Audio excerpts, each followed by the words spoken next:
Corona की तीसरी लहर को देखते हुए सरकार ने दिसंबर 2021 तक 100% कोविड टीकाकरण का लक्ष्य रखा है। इसके लिए शासन स्तर पर 5 सदस्य उच्च स्तरीय समिति का गठन किया जाएगा। वहीं जिला और विधानसभा स्तर पर समितियां बनाई जाएंगी। प्रत्येक 15 दिन में प्रदेश के सभी सरकारी अस्पतालों में सफाई व्यवस्था का निरीक्षण किया जाएगा। कोविड काल में बेहतर सेवाएं देने वाले डॉक्टरों से लेकर आशा वर्कर तक को सरकार सम्मानित करेगी। गुरुवार को सचिवालय स्थित वीरचंद सिंह गढ़वाल सभागार में स्वास्थ्य मंत्री डॉक्टर धन सिंह रावत ने विभागीय कार्यों की समीक्षा की।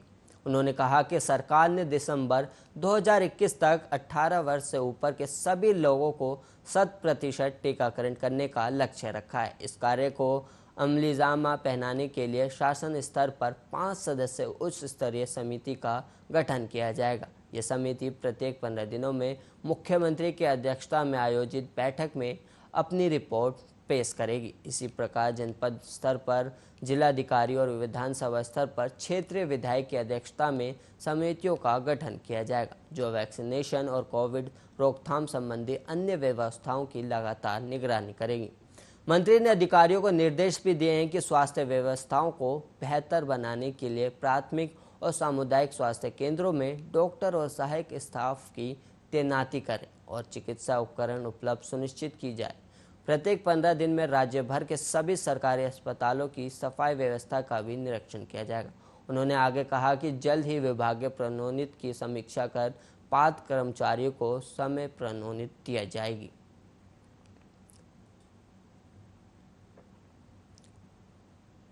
और वहीं हरिद्वार में ज्वालापुर कोतवाली क्षेत्र के शंकर आश्रम के पास दिन दिहाड़े हथियारबंद बदमाशों ने मोरा तारा ज्वेलर शोरूम में 2 करोड़ की डकैती डाल दी।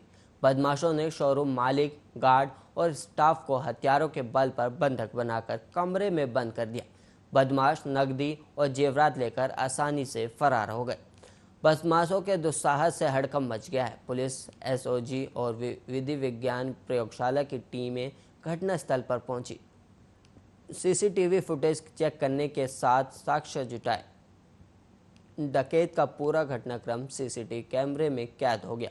पुलिस ने बदमाशों की धरपकड़ के लिए अभियान भी चलाया, लेकिन देर शाम तक कोई सफलता हाथ नहीं मिली। ज्वालापुर कोतवाली क्षेत्र के शंकर आश्रम के पास ज्वालापुर निवासी निपुण गुप्ता का मोरा टारा नाम से आभूषणों का शोरूम है और वहीं गुरुवार दिन में करीब 3:30 बजे शोरूम में 2 बदमाश ग्राहक बनकर पहुंचे थे, जिसके बाद उन्होंने इस घटना को अंजाम दिया।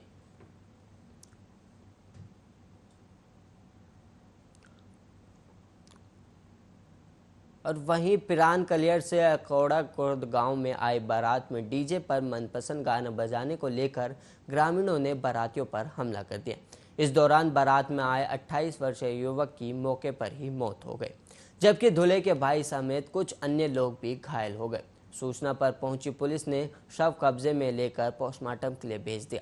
साथ ही मामले की जांच भी शुरू कर दी। पुलिस के अनुसार लक्सर कोतवाली क्षेत्र के अकौड़ा खुर्द गांव में एक रात को एक युवती की बारात कलियार थाना क्षेत्र के मोहम्मदपुर ढांडा गांव से आई थी।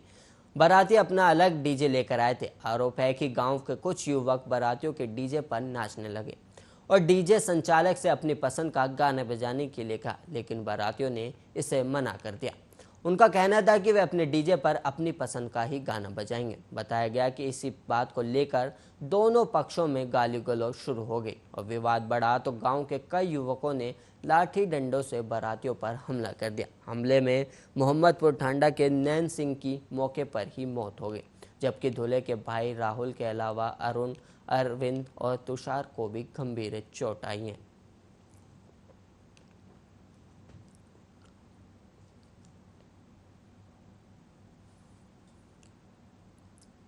उत्तराखंड में डीजे को लेकर आपसी विवाद में एक युवक की मौके पर ही मौत हो गई। गाना बजाने को लेकर ग्रामीणों ने बारातियों पर ही हमला बोल दिया, जिससे एक युवक की मौत हो गई। लोगों का आरोप था कि बाराती अपना डीजे लेकर आए थे, जिस वक्त युवक अपने मनपसंद गाने को बजाते हुए लेकर उस पर विवाद हो गया और वहीं दूल्हे के भाई की भी गंभीर चोट आई है और गाना बजाने को लेकर ग्रामीणों ने बारातियों पर लाठी डंडे से हमला कर दिया, जिसके बाद मौके पर ही एक युवक की मौत हो गई और युवक मोहम्मदपुर ठांडा के नैन सिंह की वहीं पे मौके पर मौत हो गई।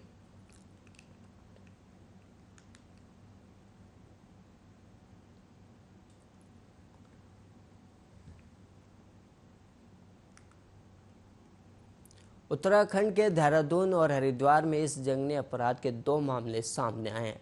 एक में युवती ने अपने जान पहचान वाले पर शादी का झांसा देकर दुष्कर्म करने का आरोप लगाया, तो दूसरे मामले में 3 दोस्तों ने नाबालिग से दुष्कर्म किया।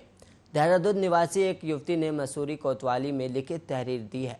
युवती का आरोप है कि उसके परिचित युवक ने शादी का झांसा देकर उसके साथ दुष्कर्म किया है। युवक ने मसूरी के एक होटल में उसके साथ दुष्कर्म किया और किसी को बताने पर जान से मारने की भी धमकी दी। पुलिस ने मुकदमा दर्ज कर जांच भी शुरू कर दी है।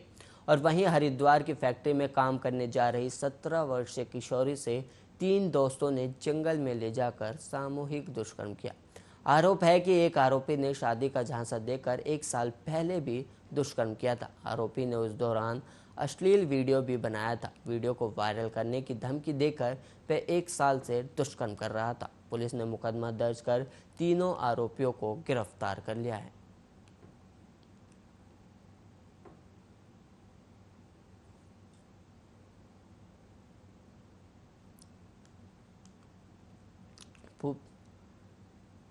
पुलिस ने आरोपियों को गिरफ्तार कर लिया है। उत्तराखंड से 2 बड़ी खबरें सामने आ रही है, जहां पर एक युवती को शादी का झांसा देकर